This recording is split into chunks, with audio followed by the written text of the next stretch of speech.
you checked in. It's the Raggy Dolls. Raggy Dolls. Raggy Dolls. Raggy Dolls. Dolls like you and me. Raggy Dolls. Raggy Dolls. Raggy Dolls. Raggy Dolls. Made him perfectly. So if you got a bump on your nose or lumps on your toes, do not despair. Be like the Raggy Dolls and say I just don't care. 'Cause Raggy Dolls, Raggy Dolls. Raggy Dolls Raggy Dolls. are happy just to be Raggy Dolls, Raggy Dolls, dolls like you and me. One day, the Raggy Dolls were on their way to the big field when they met Pumpernickel, the Scarecrow. "Good morning, all," he said cheerfully. "And where might you be off to, then?" "We're going to the dark wood," explained Dotty. "Oh, well, mind how you go when you cross the big field," he warned. The Raggy Dolls looked puzzled. "But why?" said Princess at last. "We've always been able to play there." "Ah," said Pumpernickel with a smile. "Maybe so, but mind how you go just the same. There's been a few changes." What changes?" asked Hi-Fi. "You'll see," said Pumpernickel. "Off you go." When the Raggy Dolls got to the big field, they all stood and gasped. "My goodness," said Lucy. "What's all that?" "I think they're sort of horse jumps," said Dotty. "But who could have put them there?" wondered Claude. "Let's ask Pumpernickel," said Back to Front. "I'm sure he knows all about this." "Ah, back so soon?" laughed the Scarecrow as the Raggy Dolls came running up. "What's going on?" puffed Lucy. "Well, young Miss Penelope, Farmer Brown's daughter, got a little Welsh pony for her birthday, and—" "So they are horse jumps," interrupted Dotty. "Wow, pony jumps at least," said Pumpernickel. "She's only just learning, you know." "That gives me an idea," said Claude. "Au revoir, Pumpernickel. Allons, mes amis, back to the big field." "Whatever are they up to now?" wondered Pumpernickel.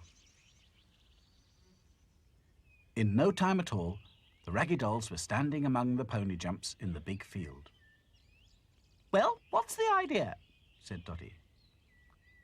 Claude pointed to a jump and said, "Voila! We can make some jumps of our own." "But Claude," said Lucy, "we haven't got a pony." No, said Claude. "You do not understand. We will, how you say, ride piggyback."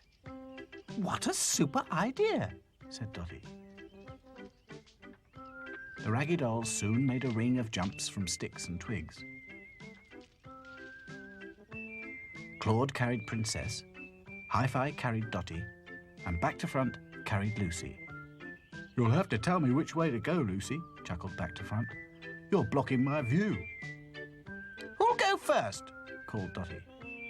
"We'll all go together," said Princess. "Let's have a race. It will be more exciting."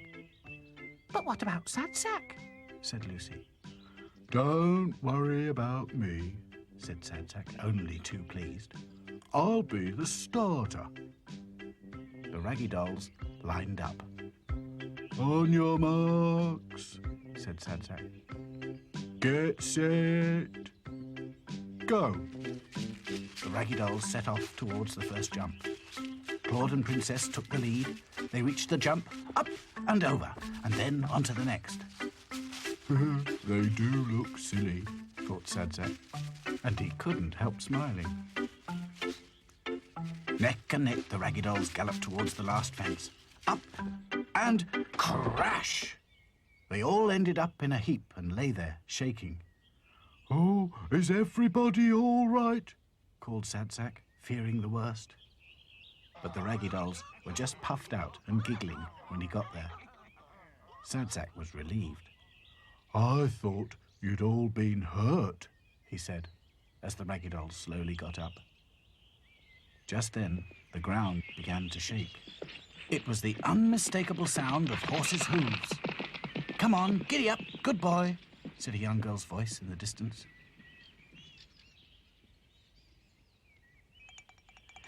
"It's Miss Penelope," said Lucy, all in a dither. "Come on, let's hide," said Dotty. The Raggy Dolls hid under one of the jumps. I don't think this is a good place to hide, thought Sad Sack. And sure enough, the sound of Miss Penelope and her pony came closer and closer.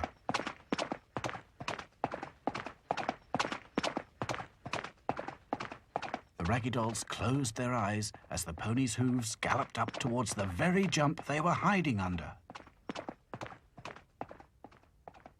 "Come on, hop!" called Miss Penelope. But instead of jumping, the pony stopped suddenly, and Miss Penelope was thrown out of the saddle and over the fence. She landed with a bump.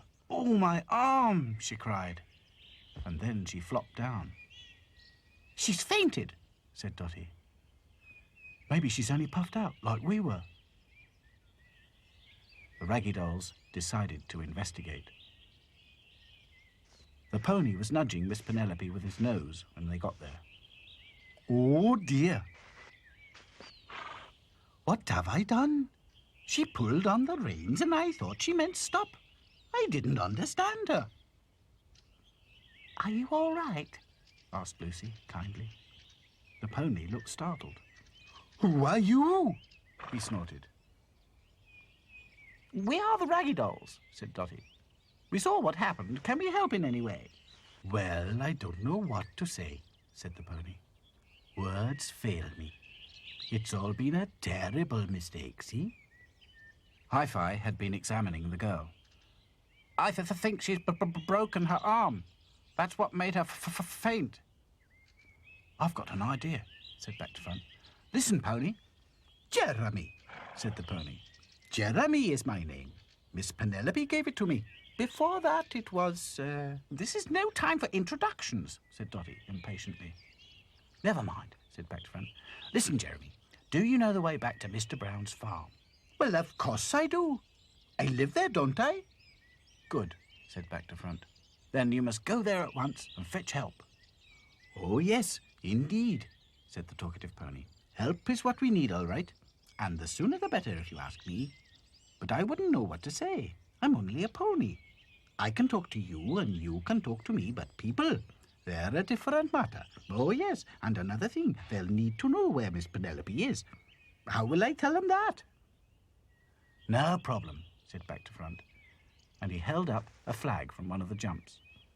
"Here, put this in your mouth, take it to the farm, and they'll understand." "Oh, I see," said Jeremy. "Right, I'll do it. No time to be lost. Oh, by the way, talking of lost, how do you get back to the farm?" "We'll show you," sighed Dotty. The Raggy Dolls knocked on Farmer Brown's door and quickly hid behind some flower pots. Mrs. Brown opened the door and saw the pony standing there with a jump flag in his mouth. In no time at all, Penelope was brought back to the house with her arm in a sling.